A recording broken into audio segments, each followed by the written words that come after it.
नमस्कार, देवभूमि की दंगल में आपका स्वागत है। मैं हूं प्रियंका और आज हम बात करेंगे कांग्रेस के घोषणा पत्र पर घमासान।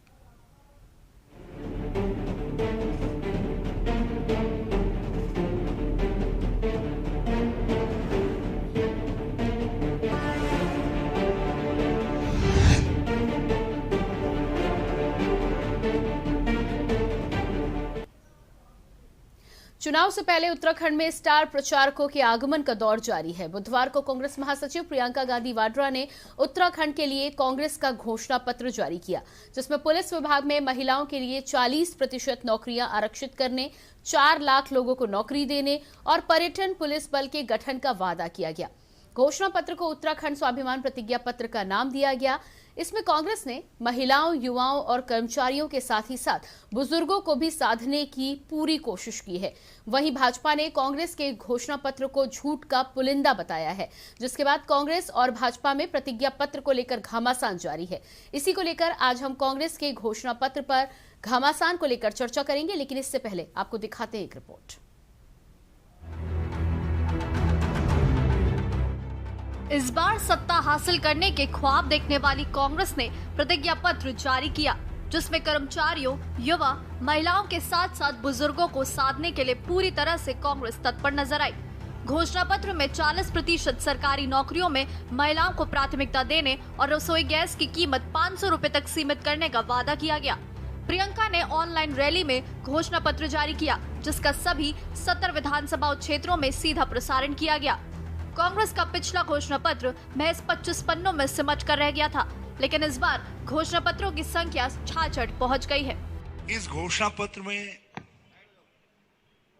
हमने पिछले 5 सालों में उत्तराखंड के स्वाभिमान, उत्तराखंड की पहचान, उत्तराखंडियत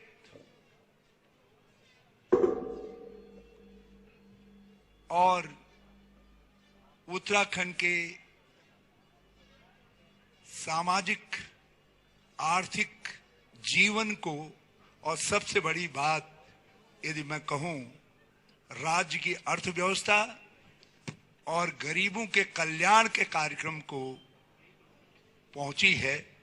हमने केवल उन घावों को कुरेदा नहीं है, हमने जिक्र मात्र किया है, मगर उन घावों को भरने के लिए हमारा घोषणा पत्र एक मरहम भी पेश करता है, एक मरहम। रिटायर्ड कर्मियों और शिक्षकों के लिए बनेगा कल्याण परिषद। पुलिसकर्मी, आंगनबाड़ी कार्यकर्ती, पीआरडी जवान, आशा कर्मियों को किया जाएगा परमानेंट। उम्र के अनुसार बुजुर्गों की बढ़ेगी पेंशन। महिला स्वयं सहायता समूह को मजबूत करेगी कांग्रेस। बीपीएल धारक महिलाओं को रसोई घर से लेकर तमाम सुविधाएं देगी कांग्रेस। 500 रुपए तक गैस सिलेंडर देगी कांग्रेस। लोकायुक्त का गठन कर भ्रष्टाचार मुक्त राज्य बनाएगी कांग्रेस। मास्टर डिग्री प्राप्त युवाओं को 5 लाख का स्टूडेंट क्रेडिट कार्ड देगी कांग्रेस। 18 से 40 वर्ष के महिलाओं को एंड्रॉइड मोबाइल एप्लीकेशन सिखाने के लिए विशेष ट्रेनिंग देगी कांग्रेस। जहां एक तरफ कांग्रेस ने तमाम वर्गों के लोगों को साधने के लिए अपने घोषणा पत्र में कई वादे किए, तो वहीं इस घोषणा पत्र को भाजपा ने झूठ का पुलिंदा बताया। राजधानी देहरादून में प्रियंका गांधी ने जीत की हुंकार भरी और जनता को भरोसा दिलाया कि सरकार आने पर ये तमाम वादे कांग्रेस पूरा करेगी और ये कांग्रेस का प्रतिज्ञा पत्र है। ऐसे में देखना होगा कि भाजपा अपने मैनिफेस्टो में कांग्रेस को टक्कर दे पाती है और जनता का दिल जीत पाती है या नहीं। देहरादून से के न्यूज इंडिया के लिए हिना आजमी की रिपोर्ट।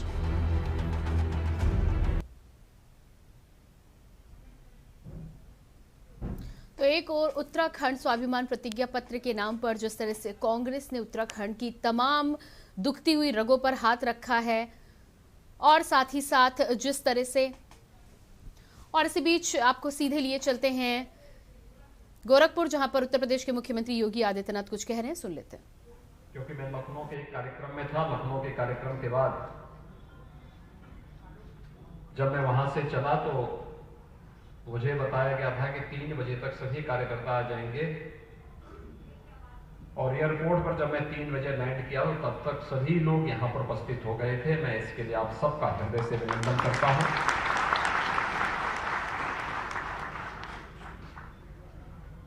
गोरखपुर महानगर की जनता ने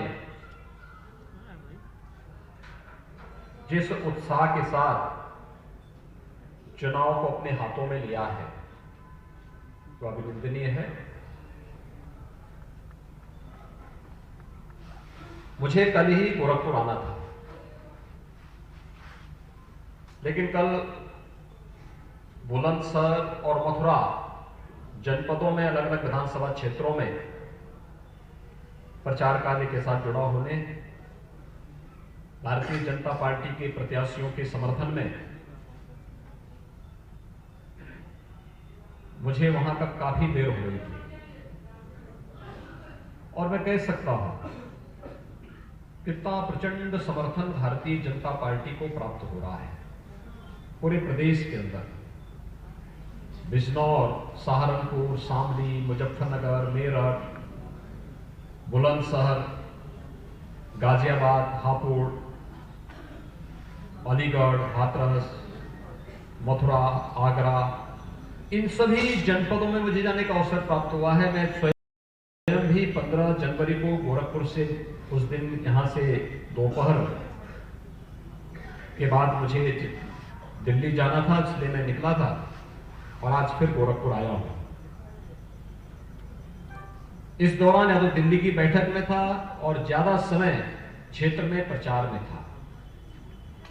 आप कल्पना नहीं करेंगे, चुनाव आयोग ने चुनावी सभाओं को सीमित रखा है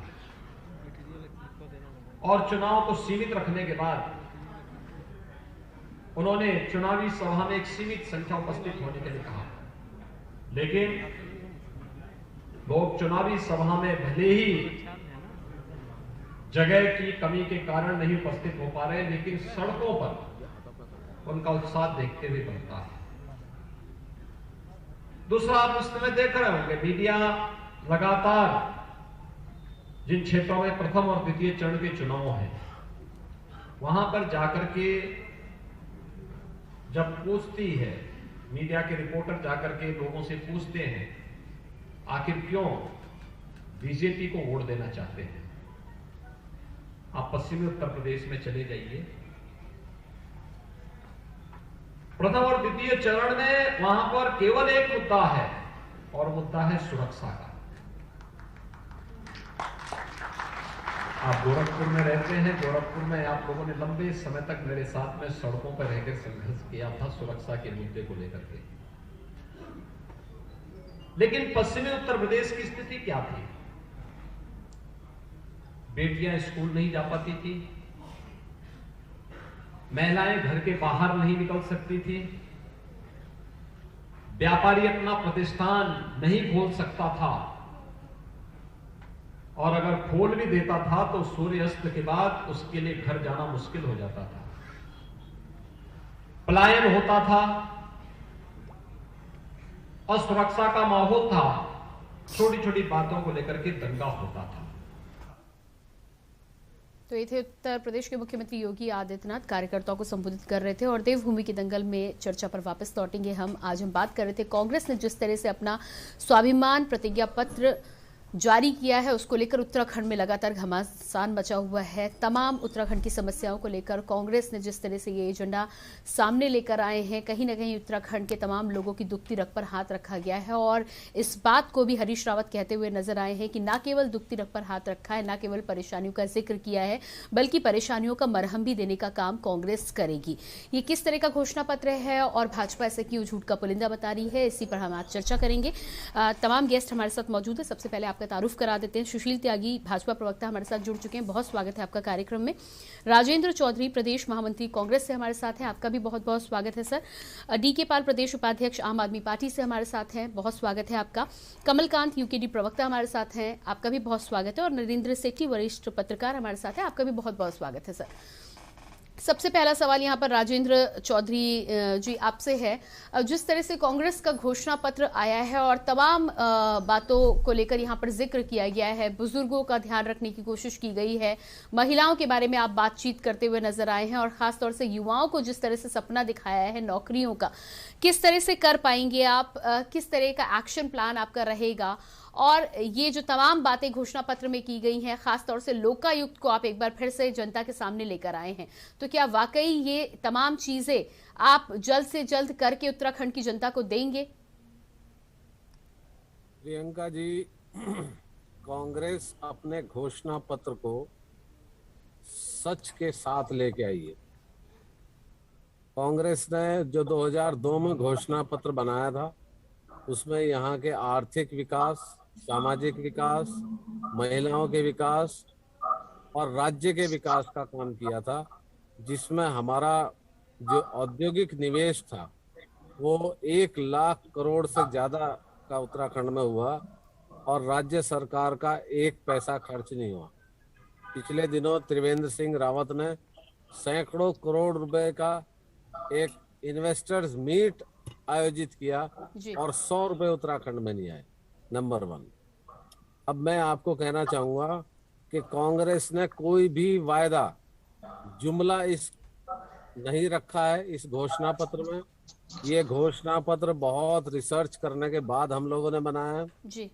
और हमने जो वायदे किए हैं हम वो सारे पूरे करेंगे। जबकि भाजपा की सरकार ने पिछले 5 सालों में 44,500 करोड़ का जो कर्ज था राज्य के ऊपर, वो बढ़ा के 90,000 के आसपास होने जा रहा है 31 मार्च को।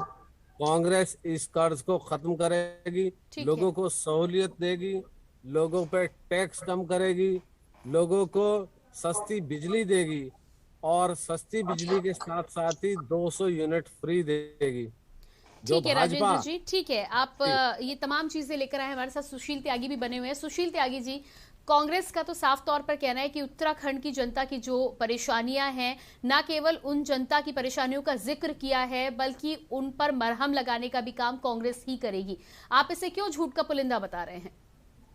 देखिए प्रियंका जी, जब कोई राजनीतिक दल जनता में अपनी विश्वसनीयता को खो चुका होता है, समाप्त कर चुका होता है, तब वो राजनीतिक औपचारिकता पूरी करने के लिए प्रलोभन के जरिए लोगों को एक झूठ का पत्र देता है। और ये झूठ का पुलिंदा इसीलिए है। सुशील जी, लोकायुक्त तो अपने एजेंडे में आप भी लेकर आए थे। वो अलग बात है कि आपने 5 साल में किया नहीं और अब आप बताते हैं कि लोकायुक्त की जरूरत ही नहीं है।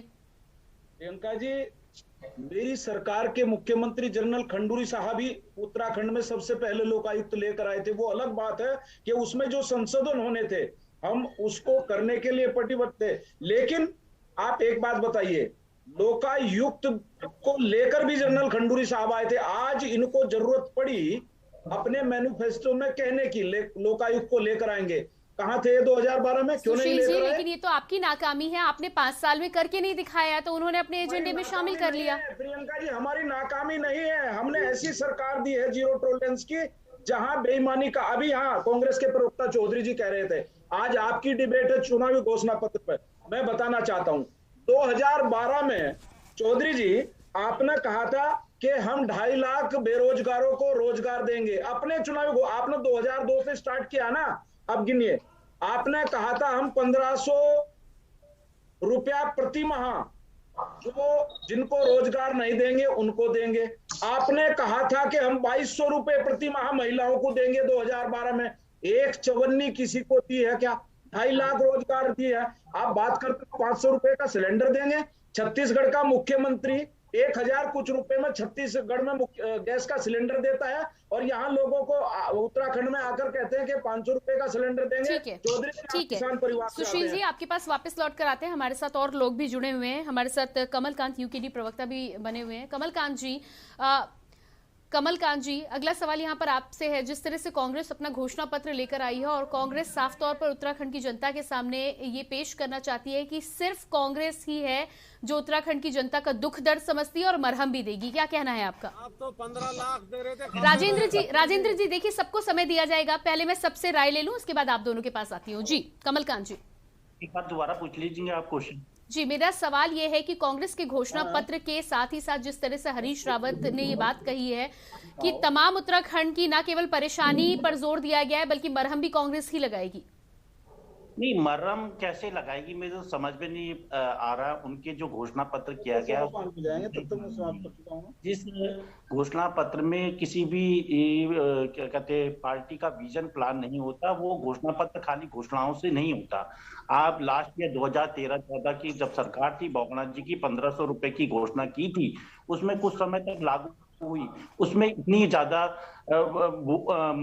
कठिनाई थी युवाओं को उसे लेने में, उसके माता पिता को भी वहां पर फोटो खिंचाने के लिए जाना पड़ता था, मुझे आज भी याद है। और वो जो थी कुछ समय तक लागू रही, और उसके बाद युवाओं ने खुद विरोध किया कि हमें पैसे नहीं चाहिए, हमें बेरोजगारी भत्ता नहीं चाहिए, हमें रोजगार चाहिए। और वो उसके बाद उसमें सरकार पर इतना पैसे का दबाव पड़ा, सरकार को बीच में ही बंद करनी पड़ी। मैं बता दूं रहा इनके जो 500 रुपए सिलेंडर की बात कर रहे हैं, क्या कांग्रेस के समय जब 500 रुपए का सिलेंडर से ऊपर हो गया था, तब उस समय सरकार ने कुछ कम किया? नहीं, खाली झूठ ये फ्री कर देंगे, ये कर देंगे, वो कर देंगे, ये घोषणा है। आप भी घोषणा बना के एक घोषणा पत्र ऐसा तैयार कर दीजिए कि आप ये फ्री करेंगे, वो फ्री करेंगे, फलाना फ्री करेंगे, मैं भी तैयार कर दूंगा, बहुत आसान है।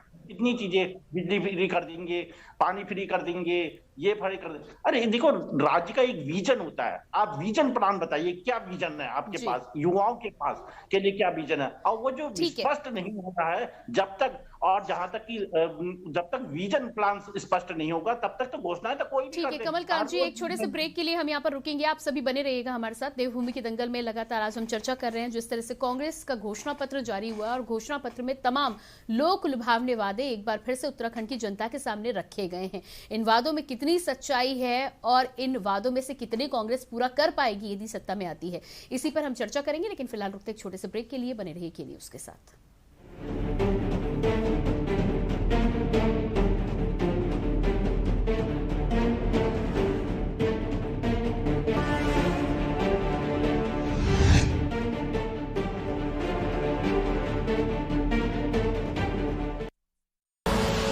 आप देख रहे हैं के न्यूज, खबरों का सारथी।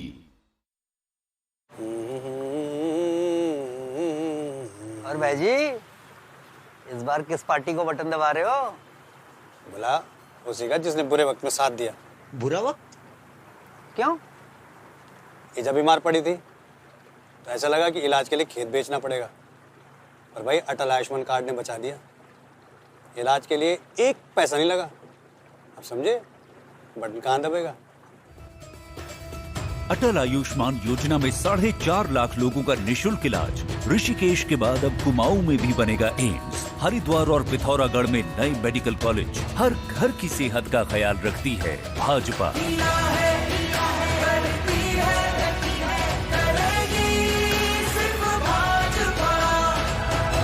उत्तराखंड की पुकार, मोदी धामी सरकार। आप देख रहे हैं के न्यूज, खबरों का सारथी।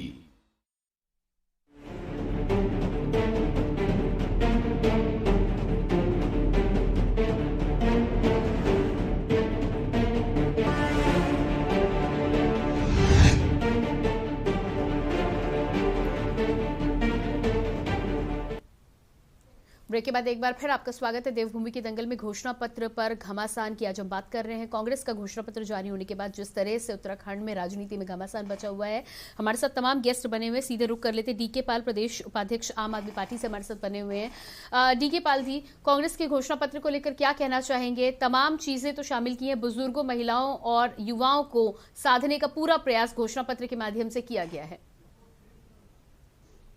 मैं तो इस पर एक बहुत महत्वपूर्ण श्लोक के साथ में शुरू करना चाहूंगा। जोतकर उगाई जिन्होंने फसल, उनके हाथों में पड़े छाले देखिए।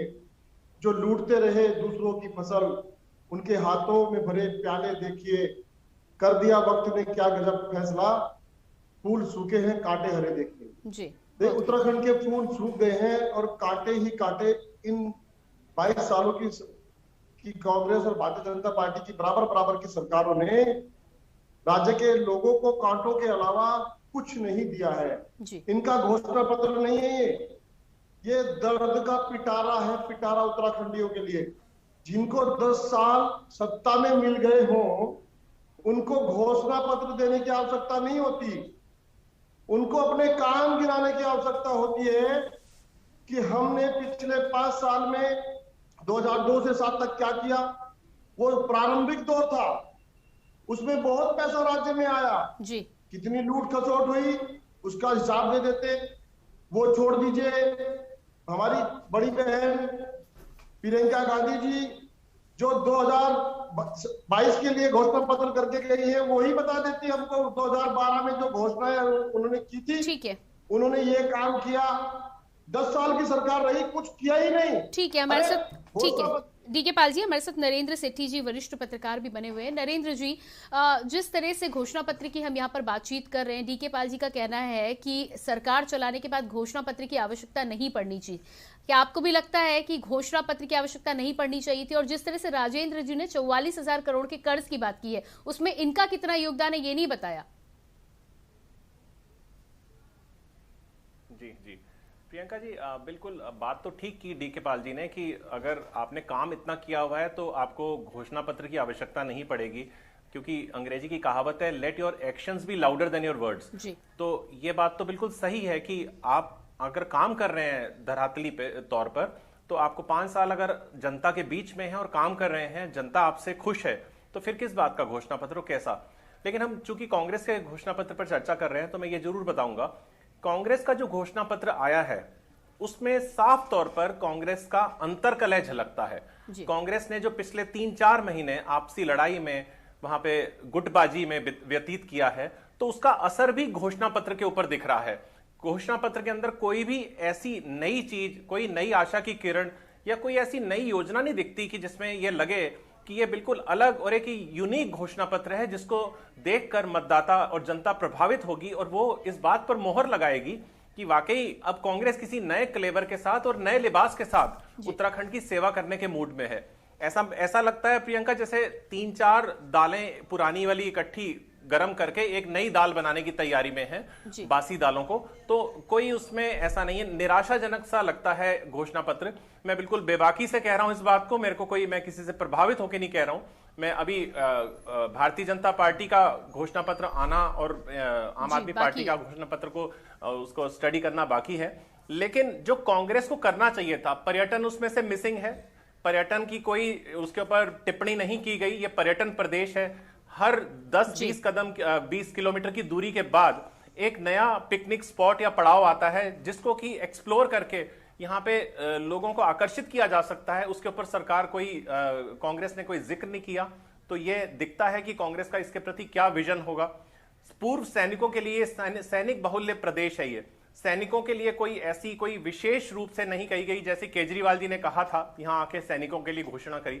तो ये सब चीजें दर्शाती हैं कि आप पूरे मन से जैसे आपने फोकस्ड होकर कोई घोषणा पत्र तैयार करते हैं। जी बिल्कुल, राजेंद्र जी जवाब दीजिएगा।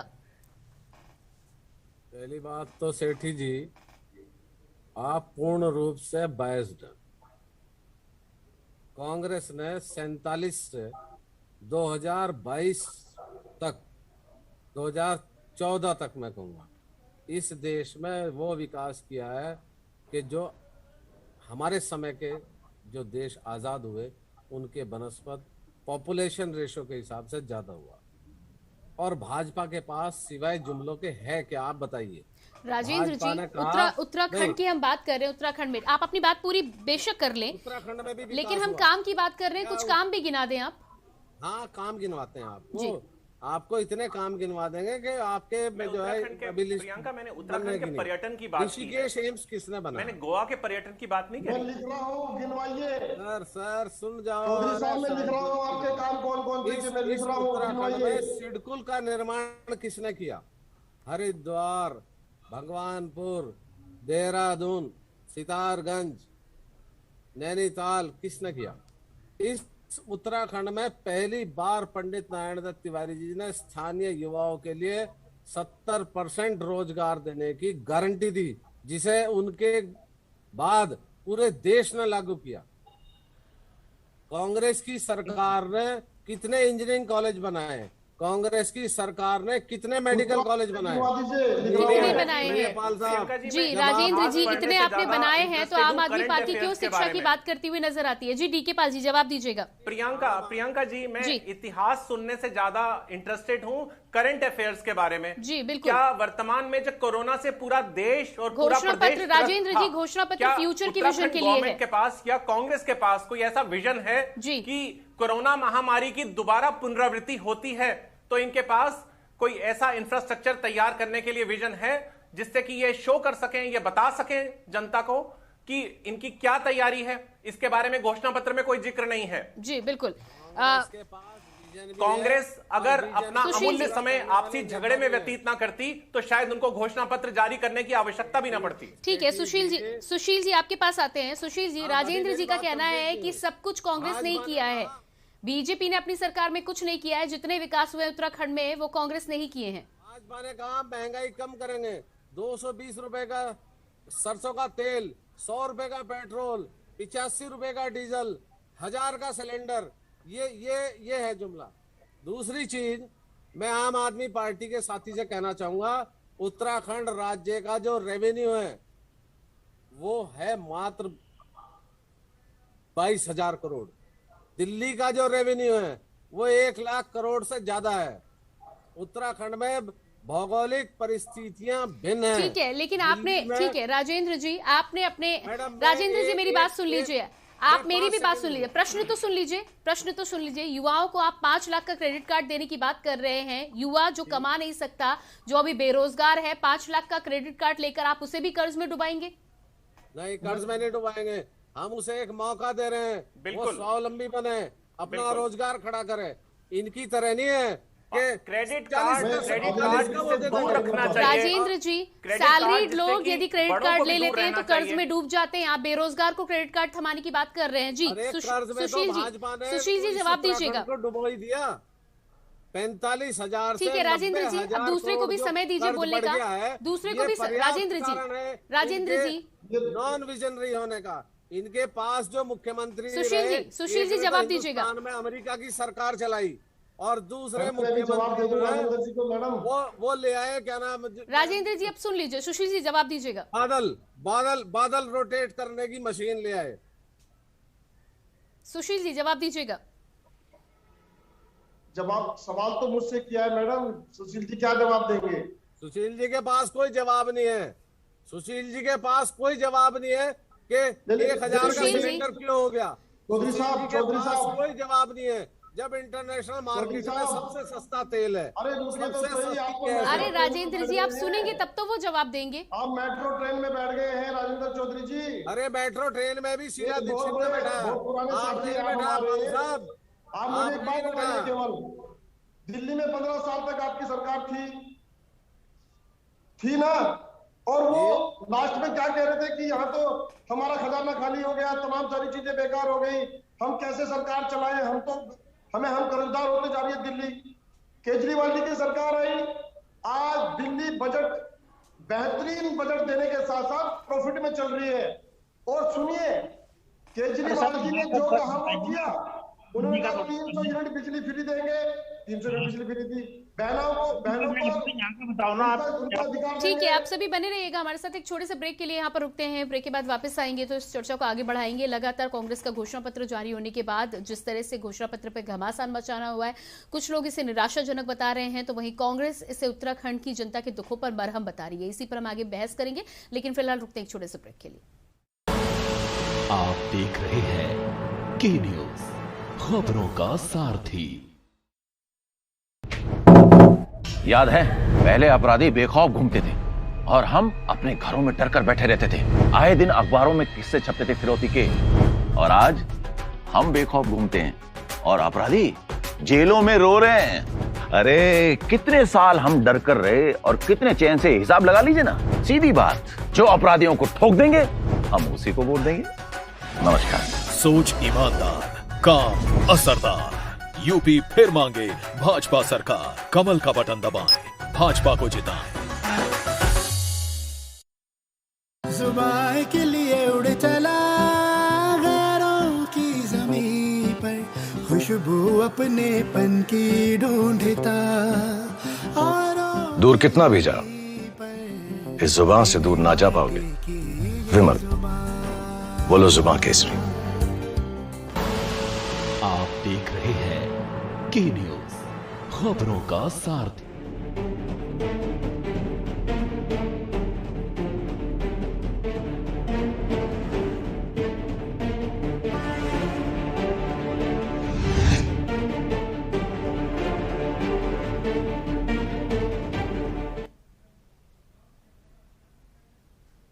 ब्रेक के बाद एक बार फिर से आपका स्वागत है। सबसे पहले आपको सीधे लिए चलते हैं बुलंदशहर, जहां पर कांग्रेस महासचिव प्रियंका गांधी कुछ कह रही हैं। सुनिए।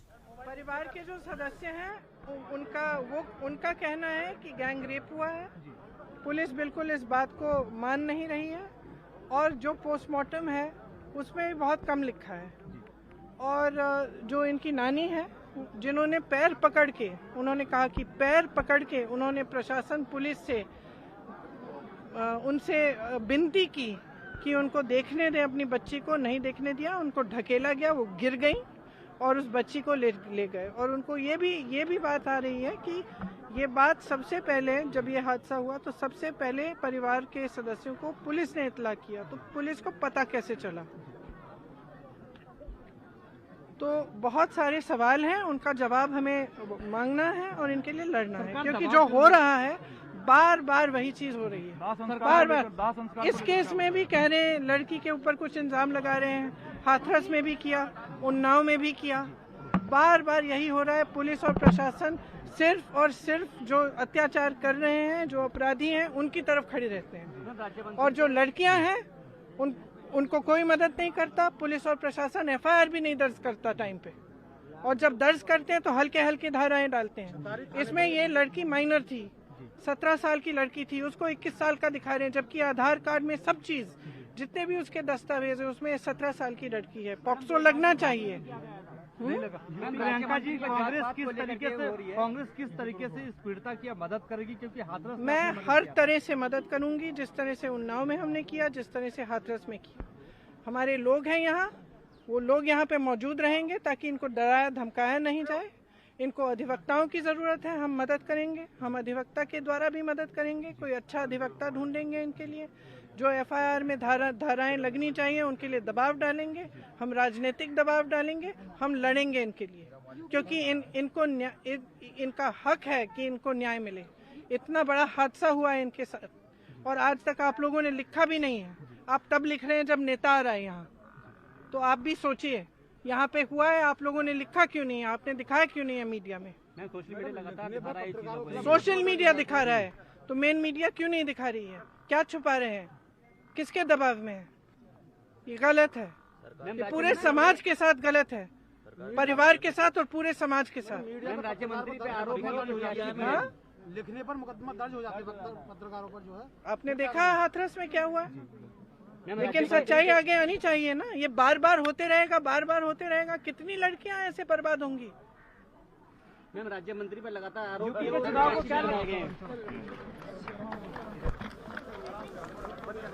तो ये आपने सुना, कांग्रेस महासचिव प्रियंका गांधी को साफ तौर पर बुलंदशहर पहुंची हैं। साफ उनका कहना है कि पीड़िता के परिवार को हर तरह की मदद कांग्रेस के द्वारा की जाएगी।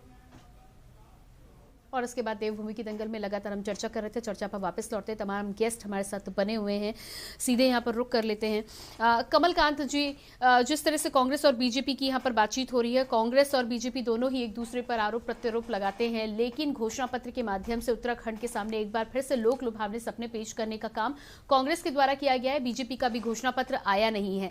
साफ तौर पर क्या कहना है आपको, क्यों एक बार फिर से इन्हीं मुद्दों पर और जिस तरह से नरेंद्र सेट्टी जी ने कहा कि पर्यटन को लेकर कोई खास यहाँ पर योजना नहीं पेश की गई है, क्या आपको लगता है कि पर्यटन पर ज्यादा ध्यान देने की अब उत्तराखंड में आवश्यकता है? जी सुशील जी, आपके पास आती हूँ। सुशील जी, मैं आपको भी समय दूंगी। कमलकांत जी, पहले अपने सवाल का जवाब दीजिए। देखिए, चाहे कांग्रेस का जैसा घोषणा पत्र है उसमें कोई विजन प्लान नहीं है। जिसमें विजन प्लान नहीं होता वो घोषणा पत्र नहीं होता। घोषणाएं तो कोई भी करते, मैं भी तो बैठे बैठे घोषणाएं कर दूंगा। जहां तक रहा बीजेपी का सवाल, बीजेपी ने जो पिछले काम ही नहीं किए वो छूटे हुए हैं, वो क्या अपना घोषणा पत्र लाएगी। 40,000 करोड़ का इन्वेस्टमेंट समिट का बनाया था और एक बेरोजगारों के लिए 2 लाख लोगों को रोजगार एक दिन में देने की वहां पर पेपर के माध्यम से आया था कि 2 लाख लोगों को वहां पर नौकरियां दे दी गई हैं। तो पता नहीं ऐसे झूठ जैसे, और जिसमें 4 करोड़ रुपए, किसी में 2 करोड़ 5 करोड़ रुपए खर्च हुए थे उस प्लान में ही बनाने में। तो इतना पैसा जो खर्च किया गया, और दूसरा उस 40,000 करोड़ में अभी 1 रुपए का इन्वेस्टमेंट नहीं आया। और रहा अभी फिलहाल अभी उत्तराखंड में मुझे नहीं लगता कि 4-5 साल तक कोई इन्वेस्टमेंट आएगा, क्योंकि एक इसका कई कारण है। क्योंकि जो इस समय देश और राज्य में परिस्थितियां हैं कोविड की वजह से, चाहे फॉरेन इन्वेस्टमेंट है वो भी नहीं आ पाएगा। और ठीक है, यहाँ पे डीके पाल जी भी कुछ कहना चाह रहे हैं। जी डीके पाल जी।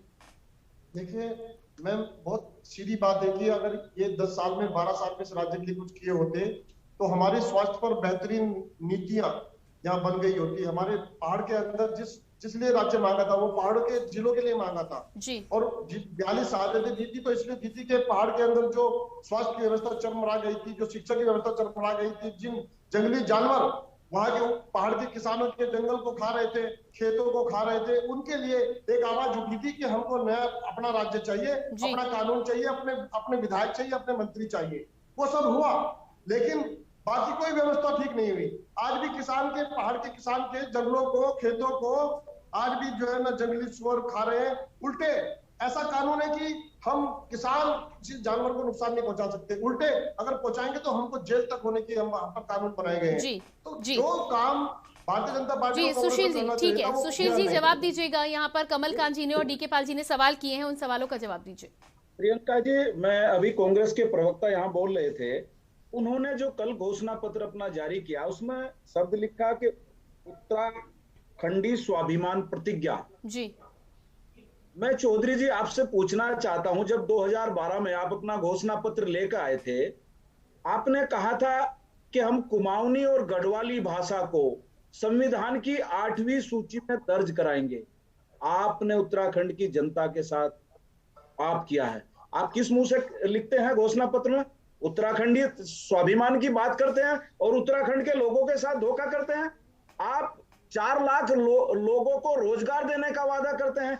कल आपके 18 हाइलाइटर में आपने कहा कि हम गन्ने का 100% भुगतान कराएंगे। चौधरी जी, आप किसान के पुत्र हैं, आप याद करिए जब हरीश रावत जी हरिद्वार के सांसद थे, भारत सरकार में मंत्री थे, आपकी मंगलोर विधानसभा में उन्होंने कहा था कि हम गन्ने का शोध संस्थान मंगलोर में खुलवाएंगे। झूठ बोलते हो लोगों से और वोट मांगने की हिम्मत रखते हो। सुशील जी नौकरी का खाका, नौकरी का डेटा तो आप भी नहीं दे पा रहे हैं। कितनी नौकरियां दी आपने 5 साल में? प्रियंका जी 8 लाख रोजगार रजिस्टर्ड विधानसभा में दिए थे। प्रियंका जी 8 लाख श्रम मंत्री ने लिखित में दिए थे। सुशील जी 8 लाख का डेटा अभी पेश करने को बात की जाए तो कहीं पे भी डेटा पेश नहीं होगा। 20-22 हजार आखिरी में जो देने थे उसमें से भी 11 हजार के बाद में आचार संहिता लग जाती है। जी नरेंद्र जी, क्या बोलना चाह रहे हैं आप? जी नरेंद्र जी, 8 लाख रोजगार की बात कर रहे हैं सुशील जी। देखिए प्रियंका जी, देखिए जैसे इस समय जैसे कांग्रेस घोषणा पत्र को लेकर आई है जी। अब आप ये देखिए कि जैसे भारतीय जनता पार्टी है, भारतीय जनता पार्टी के पास हर बार कहने को एक बात है कि हमारे पास गुजरात मॉडल है विकास का, हमारे पास गुजरात मॉडल है। आम आदमी पार्टी को कहने को बात है हमारे पास दिल्ली मॉडल है शिक्षा का और चिकित्सा का। इतने राज्यों में सरकार होने के बावजूद भी कांग्रेस के पास कोई मॉडल नहीं है भी ये बताने के लिए, उनके पास कोई विजिटिंग कार्ड ऐसा नहीं है बताने के लिए कि हम इस मॉडल के ऊपर उत्तराखंड को डेवलप करेंगे। आप ये देखिए, इससे बड़ा दुर्भाग्य हो सकता है कोई? जी बिल्कुल। राजेंद्र जी, नरेंद्र जी के सवाल का जवाब दीजिएगा। टिकट 50 रुपए में देने का उनके पास बहुत बढ़िया सुंदर कार्ड है जी। इनके पास है $28 पर बैरल का कच्चा तेल लेके इस देश की जनता के नसों में इंजेक्शन लगा के उसका खून निकालना 100 रुपए लीटर का इनके पास है क्रेडिट, पूरा कार्ड है इनके पास। 1000 का सिलेंडर इनका बहुत बड़ा पुरस्कार है। और भी 1-2 पुरस्कार अगर आप देना चाहें तो इन्हें दे दें। राजेंद्र जी, आपने भी तो मुंबई में पेट्रोल कम नहीं किया, आपने भी बहुत कम नहीं किया। जब केंद्र ने कम किया तभी कम हुआ। राजेंद्र जी, कांग्रेस के पास पढ़ा हो, आपने कहा हम 5 लाख लोगों को 40,000 आप बताइए ना। 2017 में प्रियंका, मैंने पूछा है बीजेपी का गुजरात मॉडल और आम आदमी पार्टी का। राजेंद्र, इस सवाल का जवाब दीजिए। राजेंद्र जी, नरेंद्र जी का यहाँ पर सवाल सुन लीजिए। कोई ऐसा मॉडल है, कोई ऐसा राज्य है जिसका आप नाम ले पाए कि उसकी तर्ज पर काम करेंगे? उत्तराखंड के लोग बहुत क्रांतिकारी और विद्वान लोग हैं। ठीक है, हाँ, वो बहुत क्रांतिकारी है। 14 फरवरी को वो बिल्कुल इसका परिचय देंगे। राजेंद्र जी सवाल का जवाब नहीं देंगे। जी कमलकांत जी, ठीक है, राजेंद्र जी सवाल का जवाब आप नहीं दे रहे हैं। जी कमलकांत जी, क्या कहना चाह रहे हैं आप? नौकरी मिलेगी, इनको रोजगार मिलेगा। सिटिंग विधायकों के टिकट क्यों काटे? अरे 1 मिनट मेरे को बोलने दिए। जी कमलकांत जी, ना तो ये राज्य गुजरात मॉडल से चलेगा, ना कि दिल्ली के मॉडल से। जो लोग सोचते हैं इस राज्य का अपना ही मॉडल है और उसी के अनुसार चलेगा। कोई दूसरे राज्य का अपने अपने का स्टाइल होता है। जिस तरह से आपकी अपनी संस्कृति है वो अलग प्रदेश है, वो अलग प्रदेश है। और जहां तक रहा, उत्तराखंड को अपना ही मॉडल तैयार करना पड़ेगा। कमलकांत जी, मैंने ये नहीं कहा कि गुजरात के मॉडल से चलेगा या दिल्ली के मॉडल से। मैंने कहा इनके पास कोई अपना मॉडल है। जी कमलकांत जी, इतने सालों सत्ता में रहने के बाद कहीं तो सफलता दर्ज कराई होती। वो चलेगा, मेरे को बोलने दीजिए। वो एग्जाम्पल है, लेकिन जहां अगर दूसरा जो प्रदेश होता है उसका अपना ही मॉडल होता है, उसी हिसाब से उत्तराखंड चलेगा, उसी हिसाब से अपना विजन बनाएगा। देखिए, जहां तक हमारा उत्तराखंड क्रांति दल की बात कई बार बोलते हैं, और हमारे एक बार किसी पत्रकार ने भी पूछा था कि आपका जो वो है घोषणा पत्र वही पुराना क्यों चल रहा है, बहुत बार पूछा, लेकिन उसको ये समझ में नहीं आया पत्रकार और तमाम विद्वानों को कि ये क्यों चल रहा है। देखिए, राज्य का जो निर्माण होगा वो गैरसैंण से होगा जब राजधानी स्थापित होगी, मैं क्लियर बता दूं। और जैसे ही स्टैब्लिशमेंट होगा, डेवलपमेंट का नया रूप देखेगी। और इस राज्य का जो निर्माण वहीं से जो स्टैब्लिश होगा, जो पहाड़ से मतलब नहीं है, ये पूरे उत्तराखंड से डेवलपमेंट से है। जो निचले भाग में तो स्वाभाविक रूप से डेवलपमेंट हो जाता है, ठीक है, ऊपरी भाग डेवलपमेंट आएगा तो ऊपर से नीचे की ओर आएगा। आप देखना तो उत्तराखंड क्रांति दल को ठीक है। डीके पाल जी आपके पास आना चाहेंगे। डीके पाल जी, कमलकांत जी का कहना है कि दिल्ली मॉडल से नहीं चल सकता, उत्तराखंड का अपना मॉडल बनाना होगा। लेकिन क्या आपको लगता है कि कांग्रेस के घोषणा पत्र में जो तमाम बातें रखी गई हैं वो उत्तराखंड के आने वाले फ्यूचर विजन के हिसाब से है? जी डीके पाल जी, अपने फोन को अनम्यूट करिएगा। Vision plan, DK Pal ji अपने फोन को अनम्यूट करिएगा आप पहले।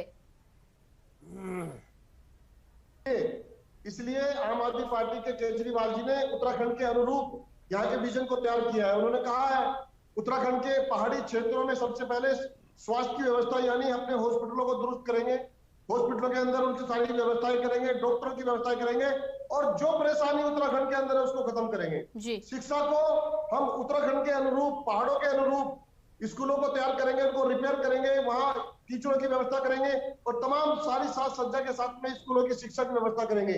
उत्तराखंड के अनुरूप हम उत्तराखंड के किसानों को वहां की जो उनकी खेतों की तारबाड़ियां हैं वो करवाएंगे। तमाम ठीक है राजेंद्र चौधरी जी, कमलकांत जी ने यहाँ पर गैरसैंण की बात की। आपने अपने घोषणा पत्र में तमाम बातों का जिक्र किया, लेकिन गैरसैंण का जिक्र नहीं आया घोषणा पत्र में। गैरसैंण में प्रियंका, हम पहले ही वहाँ भवन बना चुके हैं। हम कांग्रेस पिकनिक भवन बना चुके हैं चौधरी साहब। यार पाल साहब, एक मिनट करने के लिए वहाँ विधायक, मंत्री और मुख्यमंत्री जाते हैं और बाकी कुछ नहीं करते। सबसे पहला जी डीके पाल जी उन्हें अपनी बात कर लेने दीजिए, फिर आप जवाब दीजिएगा। जी राजेंद्र जी, मैं आपके चैनल के माध्यम से कहना चाहता हूँ उत्तराखंड के प्रत्येक नागरिक से, हमारा जो मैनिफेस्टो है ये आम आदमी के हित में है, बहुत सरल है। जब आपका नंबर आएगा मैं बताऊंगा। उत्तराखंड की भौगोलिक परिस्थितियों के, यहाँ के वातावरण के हिसाब से, यहाँ के जीवन के हिसाब से ये सही मैनिफेस्टो है और हम प्रयास करेंगे। तो आप ये मानते हैं कि गैरसैंण को आप राजधानी बनाएंगे? फिर अपने मैनिफेस्टो में आपने साफ तौर पर क्यों नहीं लिखा इस बात? बना चुके हैं, लेकिन आपके ही विपक्ष के अध्यक्ष होते हैं वो, फिर जब सत्र होता है तो फिर वो इस बात को लेकर मान जाते हैं कि देहरादून में सत्र कराए जाएंगे। आप लोग ने बाद में विरोध करने की कोशिश जरूर की, लेकिन पहले जब सहमति दी गई थी तो विपक्ष के द्वारा, कांग्रेस के द्वारा सहमति क्यों दी गई थी फिर? नहीं, कांग्रेस ने वहां गैरसैंण में विधानसभा भवन का निर्माण कराया। इनका जी कांग्रेस ने अपनी ही सरकार में वहां सत्र चालू किया। राजेंद्र जी चौधरी साहब, नेता प्रतिपक्ष ने इस बात को लेकर हामी भरी थी कि देहरादून में सत्र कराया जाए। उनकी मीटिंग के बाद ही इस बात को तय किया। जी सुशील जी, जवाब दीजिएगा इस पर। राजेंद्र भाई एक मिनट, राजेंद्र जी पास कुछ सामान नहीं है। राजेंद्र जी एक सेकंड, खाली है। प्रियंका जी, यहाँ आम आदमी पार्टी के जो प्रवक्ता हैं वो बहुत लोक लुभावनी बातें कर रहे हैं किसानों के लिए। मैं उनसे पूछना चाहता हूँ, जब दिल्ली में पोल्यूशन के लिए आपको सुप्रीम कोर्ट फटकार लगाता है, आप पल्ला झाड़कर किसानों पर, हरियाणा के और उत्तर प्रदेश के किसानों पर कहते हैं आप किसानों पर आरोप लगा देते हैं। कर्मचारी, पार्टी के कर्मचारी, उपनल के कर्मचारी उत्तराखंड में काम कर रहे हैं, किस फॉर्म के साथ आप दिल्ली में उत्तराखंड? ठीक है, आप दोनों ही शांत हो जाइए। एक छोटे से ब्रेक के लिए मुझे यहाँ पर रुकना होगा। चर्चा को फिर आगे बढ़ाएंगे। देवभूमि की दंगल में आज लगातार हम चर्चा कर रहे हैं, जिस तरह से कांग्रेस का घोषणा पत्र सामने आया है, तमाम बातों का यहाँ पर जिक्र किया गया है, लेकिन तमाम बातें ऐसी भी हैं जिनको लेकर लगातार राजनीतिक गलियारों में चर्चा तो की गई, लेकिन घोषणा पत्र में इसे शामिल नहीं किया गया। उन तमाम मुद्दों पर हम चर्चा करेंगे, लेकिन फिलहाल रुकते एक छोटे से ब्रेक के लिए।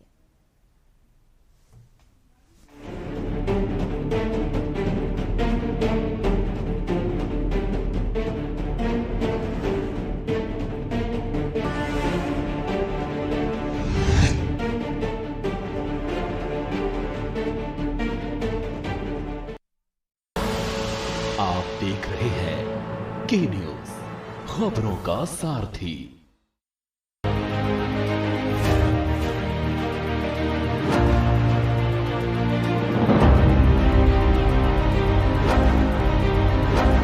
खुदी को आजमाया है तो ये अंदाज आया है, खुदी को आजमाया है तो ये अंदाज आया है। तुम में भी मैं हूं, शुद्ध प्लस पान मसाला। मैं मदन भैया लोनी विधानसभा तिरपन क्षेत्र से सपा आरएलडी गठबंधन का प्रत्याशी हूं। मैं घोषणा करता हूं कि मेरे खिलाफ 2 आपराधिक मामले लंबित हैं, जो थाना लोनी के विशेष न्यायाधीश एमपी एमएलए कोर्ट गाजियाबाद में विचाराधीन है। एक मुकदमे में दूसरा हाजिरी में चल रहा है। दोनों में जमानत पर हूं। दोनों मामले काफी पुराने, एक चुनाव से संबंधित और दूसरा घर पर गिरफ्तारी से संबंधित है। आप देख रहे हैं के न्यूज, खबरों का सारथी।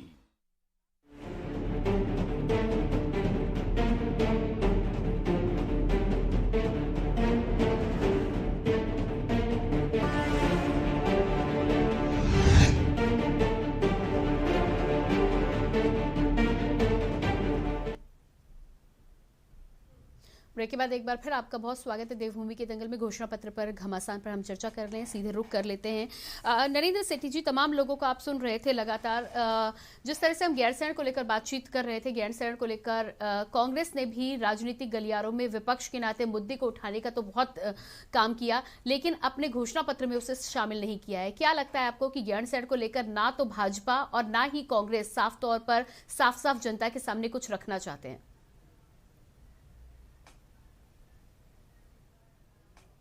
गैरसैंण को प्रियंका, इन्होंने इस तरीके का मुद्दा बनाया है जैसे हम वर्ष में एक बार सांकेतिक रूप में किसी त्योहार को मनाते हैं। जब कभी चुनाव आता है या जब कभी कोई सत्र आता है, तब इनको गैरसैंण याद आता है। आप इनसे पूछिए 365 दिन में, क्या 65 दिन भी कोई नेता, इनके अगर 2 दर्जन नेता हैं उत्तराखंड क्रांति दल के, तो 65 दिन भी ये गैरसैंण में रहे हैं और वहां बैठ के इन्होंने धरना देके ये बात करी है कि यहाँ का इंफ्रास्ट्रक्चर मजबूत किया जाए और यहाँ राजधानी के तौर तरीके पे बिल्कुल ऐसा डेवलपमेंट किया जाए? बिल्कुल भी नहीं किया होगा। ना भारतीय जनता पार्टी ने किया होगा, ना कांग्रेस ने किया होगा। ये इनके चुनावी मुद्दे हैं। ये चुनाव तक आते हैं, जैसे 26 जनवरी 15 अगस्त पे हम राष्ट्रीय ध्वज फहराते हैं, उसके बाद ध्वज को हम उसको तह करके अंदर रख देते हैं अलमारी में। इसी तरीके से इन लोगों ने गैरसैंण को बना रखा है। ये गैरसैंण के प्रति अगर गंभीर हैं तो इनको पूरी तरीके से इस पे अनशन करना चाहिए, इसकी मांग करनी चाहिए। वहां के लिए कैसे वहां का विकास हो उसके लिए अपना विजन प्रस्तुत करना चाहिए। खाली कोरी बातें करने से गैरसैंण नहीं बन जाएगा।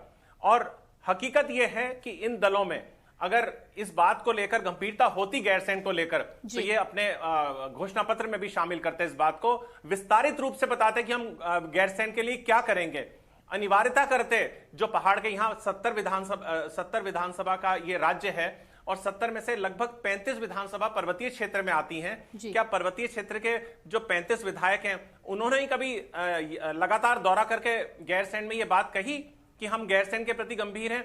झूठी बातें करते हैं। उत्तराखंड क्रांति दल हर सरकार में उसके साथ भागीदार रहा है और उत्तराखंड क्रांति दल के 5 विधायक भी रहे हैं, सदन में शामिल रहे हैं। क्या इतने गंभीर रहे उस समय? इन्होंने क्यों नहीं बात उठाई गैरसैंण की? ठीक है, ये सब कोरी बातें हैं। इस समय जनता बिल्कुल स्पष्ट रूप से अपने अंदर, उनका जनता का एक एजेंडा है। इन पार्टियों का तो जो भी हो प्रियंका, लेकिन जनता का अपना एक एजेंडा है और उस एजेंडे के तहत आप जो 14 फरवरी को यहां पे मतदान होगा, ये 10 मार्च को हैरान रह जाएंगे देख के ये प्रत्याशी के ये हुआ क्या, क्योंकि जनता को मूर्ख समझना सबसे बड़ी मूर्खता है। जी बिल्कुल। सुशील जी क्या कहना चाह रहे हैं आप? गैरसैंण की यहाँ पर बातचीत हो रही है, 35 विधानसभाओं की बात होती है, क्या आपको नहीं लगता कि उत्तराखंड के विकास की जब बात होती है तो इस पर आपको फैसला ले लेना चाहिए था? जी सुशील जी, सुशील जी आप तक आवाज नहीं पहुंच पा रही है। डीके पाल जी मेरी आवाज आप तक पहुंच पा रही है? किसी सवाल का कोई जवाब नहीं है। महंगाई ने जनता की कमर तोड़ दी और कांग्रेस इस भरोसे के साथ अपना मैनिफेस्टो लाई है कि वो अपने मैनिफेस्टो को 100% पूरा करेगी। इस प्रदेश के लोगों को जो पिछले 5 सालों में कर्ज के बोझ पर दबा दिया है, उन्हें बेरोजगार कर दिया है, उनकी आमदनी घटी है, उसे आगे बढ़ाने के लिए कांग्रेस ठीक है राजेंद्र जी, जिस तरह से 4 लाख नौकरियों की आप बात कर रहे हैं, एक तरफ आप नौकरियों की बात कर रहे हैं, दूसरी तरफ आप युवाओं को 5 लाख क्रेडिट कार्ड देने की बात कर रहे हैं, किस तरह से ये नौकरियां लाएंगे? और यदि नौकरियां लाएंगे तो क्रेडिट कार्ड देने की जरूरत क्या? यही विजन है प्रियंका जी। जब हम युवाओं को क्रेडिट कार्ड देंगे, वो अपना छोटा मोटा कोई व्यापार शुरू करेंगे, उसमें उन्हें रोजगार देने का अवसर मिलेगा। पिछली सरकार में भी हरीश रावत जी ने 2.5 साल में, लगभग 3 साल में 30-40 हजार के करीब सरकारी नौकरियां दी। राजेंद्र जी समझाइएगा यहाँ पर क्रेडिट कार्ड कितने सालों के लिए आप देंगे? क्रेडिट कार्ड रिन्यूएबल है। तिवारी जी ने क्रेडिट कार्ड को, जब सोमपाल शास्त्री हमारे देश के कृषि मंत्री थे, तो उन्होंने क्रेडिट कार्ड फैसिलिटी को लॉन्च किया, लेकिन तिवारी जी ने उसमें एक संशोधन किया था कि 3 लाख तक का कर्ज लेने पे किसान को सिर्फ 3% या 4%, मेरे ध्यान नहीं है सही, 4% रेट ऑफ इंटरेस्ट देना होगा। कितने समय के अंदर देना होगा राजेंद्र जी? ये भी बताइए कितने समय के अंदर देना होगा? आप बिजनेस की बात, एक फाइनेंशियल ईयर में आपको उसमें जो है उसका इंटरेस्ट डिपॉजिट राजेंद्र जी 1 साल में हर आप बेरोजगार को क्रेडिट कार्ड थमा देंगे, कितने प्रतिशत बिजनेस 1 साल में सक्सेस होते हैं, इस बात का अंदाजा है आपको? तमाम युवा जो बेरोजगार युवा आ रहा है Priyanka ji, rate of interest का जो मैटर है वो कैबिनेट में आएगा, वो एडमिनिस्ट्रेटिव मैटर है। जब हम सत्ता में आएंगे तो उसका हम रेट ऑफ इंटरेस्ट मिनिमम करेंगे ताकि युवाओं पर बोझ ना पड़े। ठीक है राजेंद्र जी, डीके पाल जी के पास जाते हैं। ठीक है, मैं एक चीज कहना चाहूंगा, उत्तराखंड के संसाधनों से, उत्तराखंड के युवाओं से, उत्तराखंड की किसानों को, सबको साथ लेके सबके विकास के लिए हम ये मैनिफेस्टो लाए हैं और जनता हमारी और देख रही है। इन निकम्मों को जनता ने देख लिया। राजेंद्र जी अब शांत हो जाइए, कमलकांत जी के पास भी मुझे जाने दीजिए, उनकी भी तो राय ले लें। ठीक है राजेंद्र जी। प्रियंका मुझे 10 सेकंड दीजिए। मैं आपको 10 सेकंड दूंगी। मैं कमलकांत जी के पास वापस आने के बाद आपको 10 सेकंड दूंगी। Let me complete please. जी, लोकतंत्र में जनता जो है अपने लिए सरकार चुनती है। और दुर्भाग्य से इस भाजपा के समय में जनता ने वोट तो दी, लेकिन सरकार बनी है सिर्फ पूंजीपतियों को लाभ पहुंचाने के लिए। ठीक है, इस भावना से विपरीत ठीक है राजेंद्र जी, 10 सेकंड हो गए आपके। कांग्रेस कमलकांत जी, क्या आपको लगता है कि 5 लाख जो क्रेडिट कार्ड दिया जा रहा है युवाओं को, युवा उसके सहारे कहीं ना कहीं अपना पूरा जीवन पार लगा लेंगे और कहीं ना कहीं बड़े बिजनेसमैन बनकर उभर जाएंगे? देखिए, एक चीज ये सोचना पड़ेगा, जो सरकार पिछली 1500 रुपए नहीं दे पाई तो फिर उसको में प्रॉब्लम आ गई थी 1500 रुपए देते देते, और उसमें कितनी मतलब कितने लूप होल्स थे और कितनी परेशानियां युवाओं को झेलनी पड़ी 1500 रुपए में। तो जहां तक 5 लाख की बात है तो बहुत बड़ी बात है और उसको देखना पड़ेगा। खाली घोषणा, मैंने कहा नहीं, घोषणाएं कोई बड़ी बात नहीं होती, ये घोषणाएं करना कोई बड़ी बात नहीं है। आप लिख दीजिए और घोषणा हो जाती है, और कितना इम्प्लीमेंट हो रहा है, कितना इससे मतलब युवा इस पर कार्य कर रहा है, ये भी देखना पड़ेगा, और किन लोगों को मिल रहा है ये भी देखना पड़ेगा। क्योंकि ऐसा भी हुआ है, कुछ कई घोषणाएं हुई और वो सरकार से जो संलिप्त थे, सरकार के ने उन्हीं लोगों को दिया जो कि सरकार से संबंधित थे, जो जुड़े हुए थे पॉलिटिकल पार्टियों से। तो ये भी देखना पड़ेगा, और क्या क्या उसमें प्रॉस्पेरिटी है, क्या वो संभावना है, तो उन भी आगे बढ़ा जाएगा। बाकी ये सब एक घोषणा है। जहां तक मैं एक गैरसैंण की बात कर रही, तो मैं बता दूं, राज्य में सबसे लंबे समय तक मैं परेड ग्राउंड में मैं रहा हूं, उत्तराखंड में। ठीक है, समय हमारे पास बहुत कम है। आप सभी का बहुत बहुत धन्यवाद। ठीक है, कमलकांत जी बहुत धन्यवाद, राजेंद्र जी बहुत धन्यवाद आपका, नरेंद्र जी बहुत धन्यवाद आपका। हमारे साथ सुशील जी भी जुड़े हुए थे और साथ ही साथ डी के पाल जी भी जुड़े थे। आप दोनों लोगों को बहुत बहुत धन्यवाद। तो देवभूमि के दंगल में आज हम चर्चा कर रहे थे, कांग्रेस ने जिस तरह से अपना घोषणा पत्र जारी किया है, घोषणा पत्र में एक बार फिर से बहुत ही सुनहरे सपने उत्तराखंड की जनता के सामने पेश कर दिए गए हैं, लेकिन तमाम ऐसी समस्याएं हैं जिन पर घोषणा पत्र में जगह जिसको नहीं दी गई है। अब देखना यह होगा कि जनता किस हद तक इस घोषणा पत्र को स्वीकार करती है, और जब चुनाव का समय आता है तो क्या इस एजेंडे को, कांग्रेस के एजेंडे को स्वीकारती है या नकारती है, इस पर आगे हम देखेंगे। लेकिन फिलहाल देवभूमि के दंगल में इतना ही। बाकी खबरों के लिए बने रहिए के न्यूज इंडिया के साथ। मुझे दीजिए इजाजत, नमस्कार।